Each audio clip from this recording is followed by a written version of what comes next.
A graça e a paz do Senhor Jesus, pastor Leandro Ramos, aqui em São Luís, Maranhão. Estamos em julho, se não me falha a memória, 28 ou 29, nem sei a data de hoje. Nós estamos em julho, nessa sexta-feira ensolarada, glória a Deus. Abra sua Bíblia em nome do Senhor Jesus Cristo.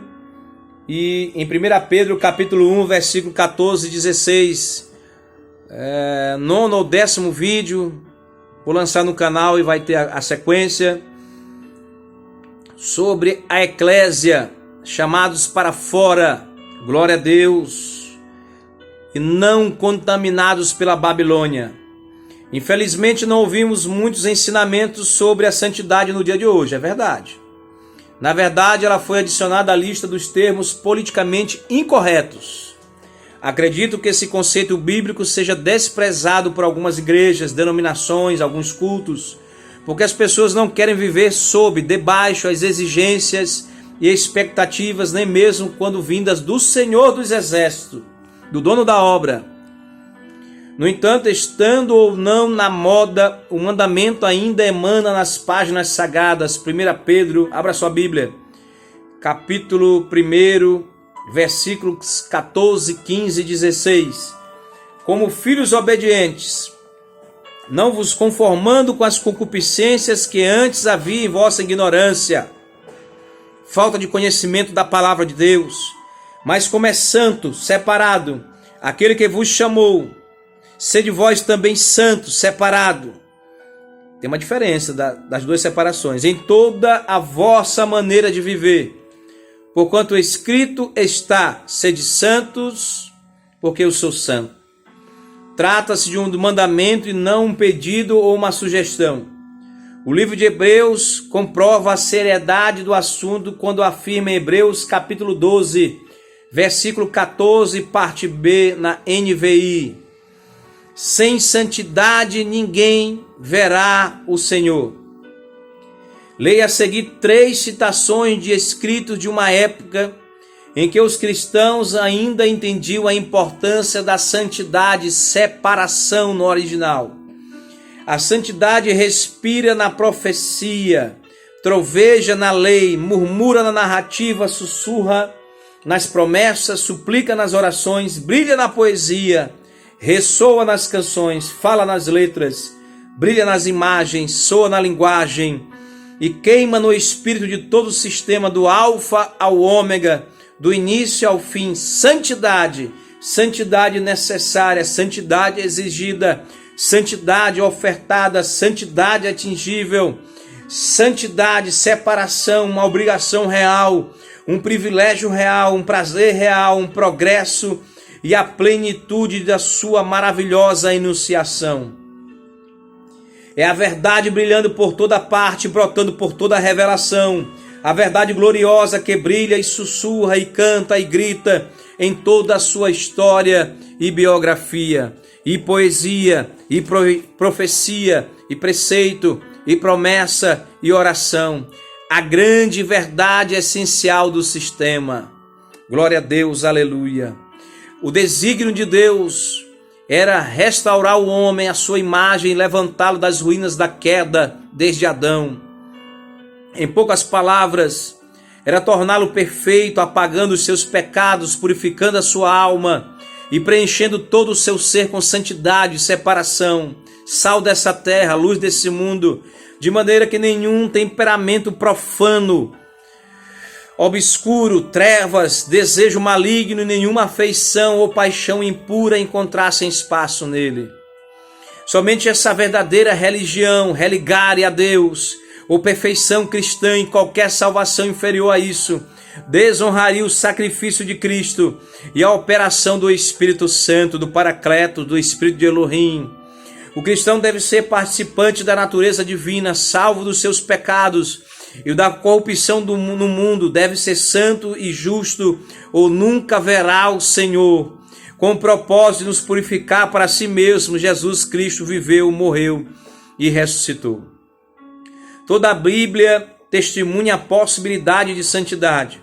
Mesmo o leitor mais descuidado não deixa de perceber que a palavra de Deus se contrapõe a qualquer tipo ou padrão de pecado, qualquer apostasia nos últimos dias. Deus colocou todo o seu coração nessa empreitada glorificada e celestial. Ele projetou o grande plano de salvação para devolver a santidade ao homem caído no Éden. E Cristo se entregou para que esse desígnio se tornasse realidade. O Espírito Santo de Deus renova e santifica o cristão com um batismo de fogo para consumir todo o mal oculto em seu coração e fazê-lo santo, separado. Se a santidade não for algo atingível, então Cristo não foi sincero quando orou ao Pai e lhe pediu que nos santificasse, colocando uma oração por santidade nos lábios de todos os seus servos. Mateus capítulo 6, versículo 10, parte B. Seja feita a tua vontade, aleluia, tanto na terra como no céu, glória a Deus. Quem tem o Espírito de Deus em seu interior, vive em constante motivação para alcançar a santidade, embora muitos pregadores deturpem a graça ao sugerir que ela nos libertou da exigência da santidade divina. Heréticos, hostes da maldade, filhos do diabo, não é isso que a doce, porém firme convicção do Espírito Santo de Deus fala ao nosso coração. Jesus não foi crucificado e sangrou até a morte para que seus seguidores se entregassem à carnalidade sem preocupação alguma. Ele fez isso para libertá-los das garras do pecado, do Sheol, do Hades, do lago de fogo e enxofre. Ele dá uma vida de pureza. O apóstolo Paulo, que lutava pela graça, o grande apologeta Paulo, o grande missionário, apóstolo de Cristo, certamente acreditava nisso, pois ele afirmou em 1 Tessalonicenses capítulo 4, abra sua Bíblia, leia em voz alta, versículo 3, medite nessa passagem hoje o dia todo, até a madrugada, se for possível. 1 Tessalonicenses capítulo 4, do versículo 3 até o 8º versículo, está escrito na palavra de Deus, na palavra que liberta, restaura, transforma o mais vil pecador. Eu quero profetizar a libertação da tua casa, a libertação do teu filho, a libertação da tua vida, a libertação da tua parentela, para um dia você dizer: eu e minha casa serviremos ao Senhor. 1 Tessalonicenses capítulo 4, versículo 3 ao 8º diz assim: porque esta é a vontade de Deus, a vossa santificação,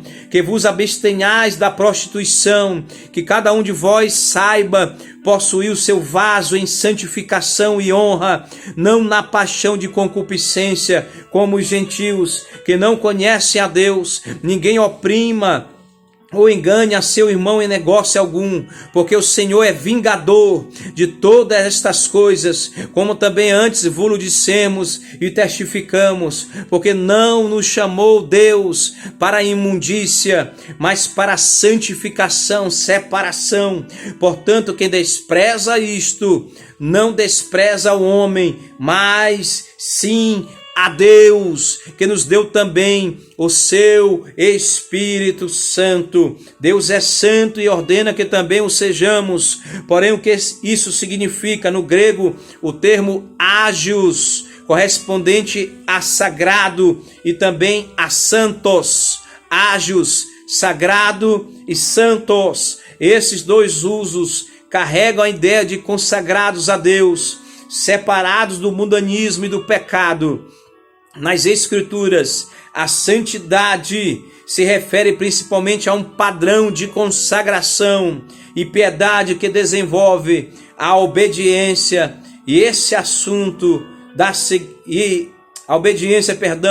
e a submissão ao Senhor. Seja submisso à palavra de Deus. Se sua liderança é uma liderança que ora, é uma liderança que se consagra, é uma liderança que prega o evangelho, é uma liderança que entrega seu pão, que faz evangelismo, culto de rua, missões, que prega a verdade, trata todos com a paz de Cristo. Essa é uma liderança que deve ser honrada. Seja submisso a essa liderança. Há uma liderança bíblica que diga sim, sim e não, não. Que passar disso é do maligno. A graça e a paz do Senhor Jesus. Compartilhe esse vídeo.